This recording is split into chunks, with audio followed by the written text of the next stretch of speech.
Ciao ragazzi, oggi vi parleremo della parte più bella che abbiamo visitato in van negli Stati Uniti, ovvero lo Utah.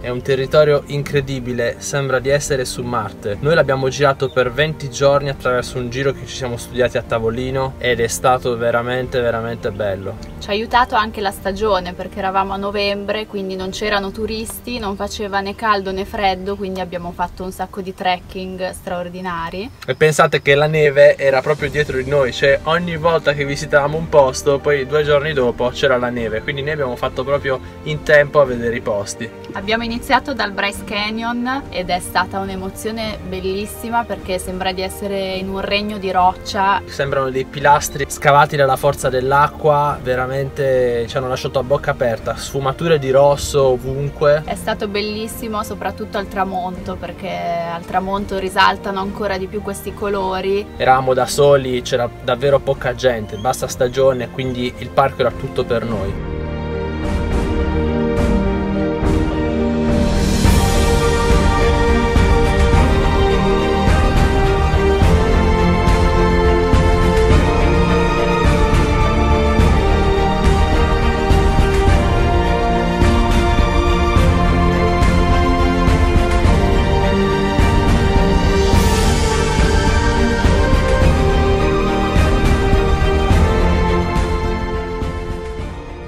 In pratica lo Utah è tutto un parco nazionale, cioè sono un susseguirsi di parchi ed è veramente facile vederli con un van, con una macchina, con un camper. È un viaggio che costa molto, fare con una macchina e fermandosi in hotel e mangiando fuori costa veramente tanto, però fatto col van noi abbiamo speso all'incirca 15 euro a testa al giorno perché ovviamente abbiamo sempre cucinato da soli, addirittura abbiamo preparato i panzerotti pugliesi. Ebbene sì ragazzi, al Capitol Reef National Park avevamo tutto l'occorrente per preparare i panzerotti.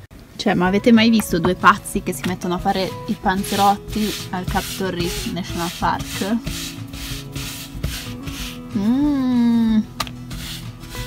Con la farcitura. Poi facciamo già la chiusura. Ecco il panzerottaro in azione.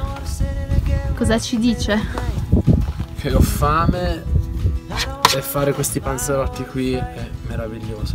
Svola una mosca. Non c'è casino.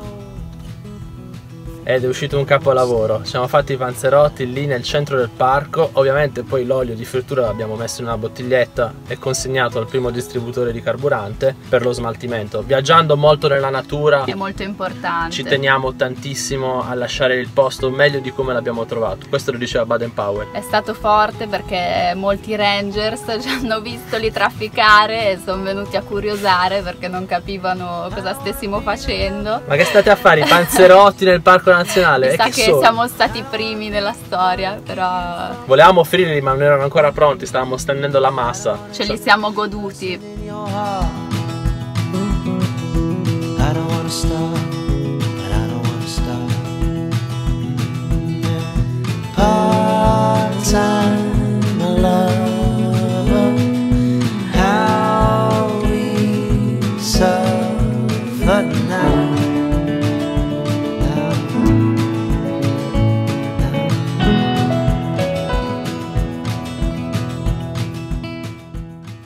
Cioè magari uno può pensare che ci siano delle rocce rosse e basta. Invece ogni parco ha la sua caratteristica, ci sono gli archi, ci sono delle rocce fatte in una forma di un certo tipo, dei canyon, veramente ci sono tantissimi tipi di rocce da vedere. È stato anche molto emozionante dormire alla Monument Valley. Non si può dormire dentro i parchi nazionali, ma subito fuori è possibile. Infatti abbiamo dormito col nostro van lì fuori e la mattina abbiamo aperto il portellone e c'erano questi monumenti di roccia incredibili.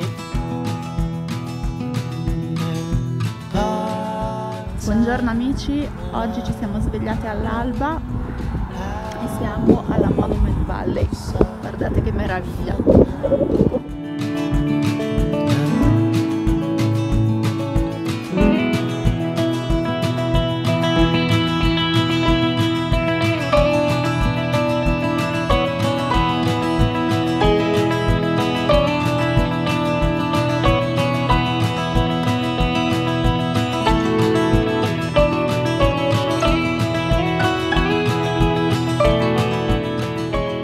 Comunque, per chi ha intenzione di fare un giro come questo, chi già conosce queste zone, noi abbiamo semplicemente cominciato questo giro dal Bryce Canyon, che si trova a sud di Salt Lake City, quindi abbiamo visto tutta la parte sud dello Utah. Da lì poi ci siamo mossi verso l'Escalante National Park, un parco bellissimo dove abbiamo avuto anche l'occasione di dormire dispersi nella natura in queste rocce rosse e di provare anche a camminare nei canyon. Ci siamo divertiti tantissimo perché innanzitutto abbiamo deciso di non fare l'Antelope Canyon perché è molto famoso ed è molto anche costoso, perché bisogna prendersi una guida, non si può andare soli e l'ingresso costa molto perché non è compreso nella tessera dei parchi degli Stati Uniti. Quindi siamo andati in questi canyon che sono altrettanto belli perché sono dei cunicoli. Inizia il nostro trekking verso lo Zebra Canyon.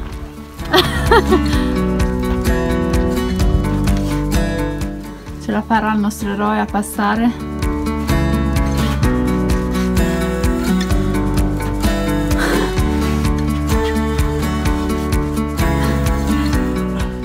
Ti devo mettere a dieta che non ci passi.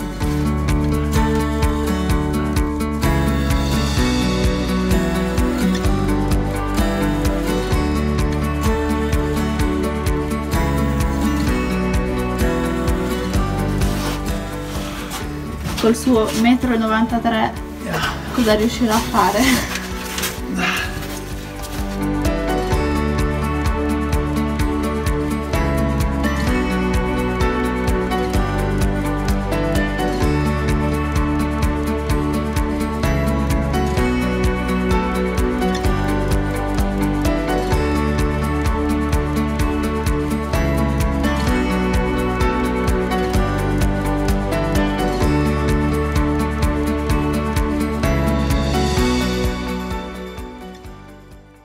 È molto bello perché ti devi arrampicare, passare sotto. Per me è stato più facile, per Carlo che è 1,93 m è stato un po' meno facile. Non è per niente scontato passarci, trovarsi tra due rocce molto vicine, diciamo che è da provare. Comunque dopo questo parco siamo andati verso Moab attraverso la Scenic Route numero 12, bellissima, sale fino a 3000 metri, si ha un panorama pazzesco. Dovete pensare che non sono zone a un'altitudine bassa, lì siamo su un altopiano a circa 2000 metri, quindi la notte fa anche freddo, e ci siamo poi spostati verso il parco degli archi, il Capitol Reef, e da lì tutti i parchi che ci sono vicino a Moab, compreso anche qualcosa sul fiume Colorado. Comunque ci siamo voluti complicare la vita perché nonostante le cose da vedere fossero tantissime, tutti i parchi nazionali eccetera, noi siamo andati a trovare anche dei punti poco turistici, come mi viene in mente uno tipo queste potash pond, che sono delle vasche in cui viene agevolato il processo dell'estrazione del potassio, ovviamente per essiccamento, aggiungendo all'acqua dei coloranti che variano dal blu al turcheso all'azzurro.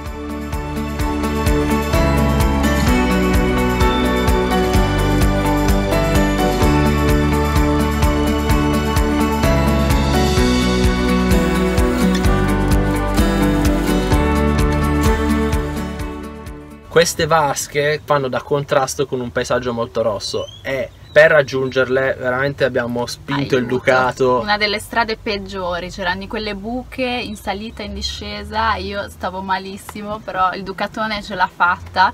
E questo posto era un posto che Carlo aveva visto sulle mappe già prima di partire, è sempre stato il suo sogno arrivarci, quindi abbiamo deciso di andare a vedere. E da lì, se non sbaglio, siamo andati a vedere un posto che avevamo visto in una foto e l'abbiamo cercato e ricercato e ci abbiamo messo tipo un giorno per trovarlo e raggiungerlo, ma quando siamo arrivati non era come ce lo aspettavamo. Perché nella foto che abbiamo visto c'era questa specie di pozza con l'acqua, una specie di piscina su un altopiano, su delle rocce. In realtà quando siamo saliti era vuota questa pozza, però è stato comunque molto bello perché da lì ti godi una vista eccezionale.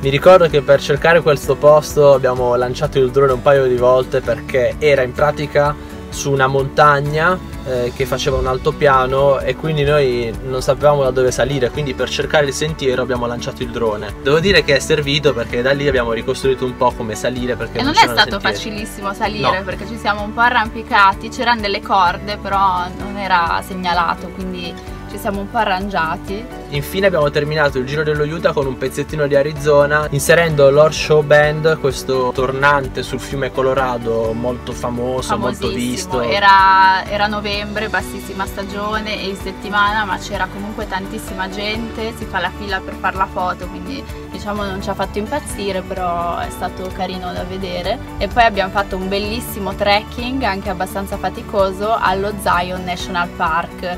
Ciliegina sulla torta, sì, questa.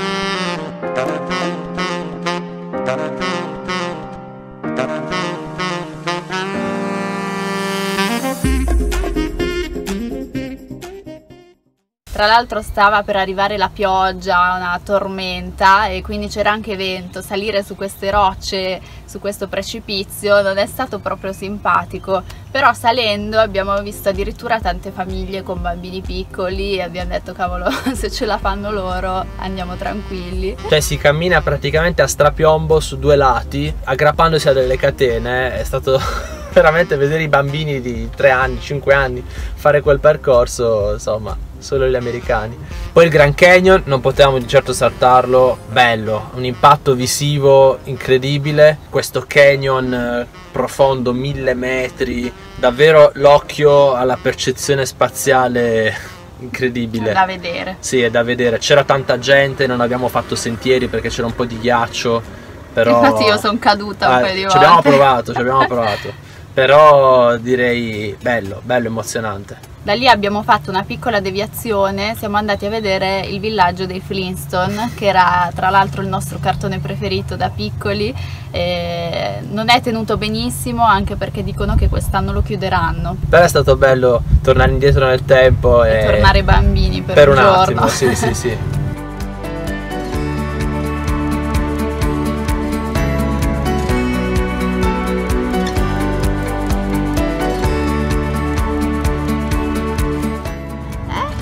A casa di Barney e Betty. No, bellissimo. Proprio come nei tempi, è rimasto uguale, dall'uomo della pietra. E adesso entriamo nel culetto del dinosauro.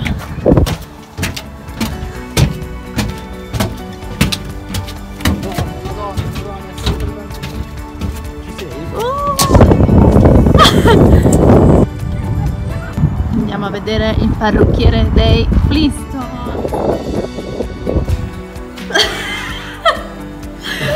Come sto asciugando i capelli. Vediamo che acconciatura sceglierò per oggi. L'osso va sempre di moda. Asciugato? Sì, quasi, non riesco a uscire. Comunque ragazzi, sono stati 20 giorni fantastici, una programmazione attenta ci ha fatto vedere tutto nei tempi giusti, anche seguendo il meteo. Il giro che abbiamo fatto è stato, se non ricordo male, di circa 2000 km e ve lo segno qui in mappa. Come vedete, un anello che poi si va a richiudere più o meno da dove eravamo partiti, in maniera tale da evitare le deviazioni al massimo. Comunque, ad aver avuto un 4x4 sicuramente avremmo potuto avere accesso ad altri sentieri, però va bene così, nel senso che ci dobbiamo lasciare ovviamente qualcosa per una prossima volta.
Bene ragazzi, il video finisce qui, speriamo vi sia piaciuto, noi ci vediamo con un prossimo video parlando sempre degli Stati Uniti.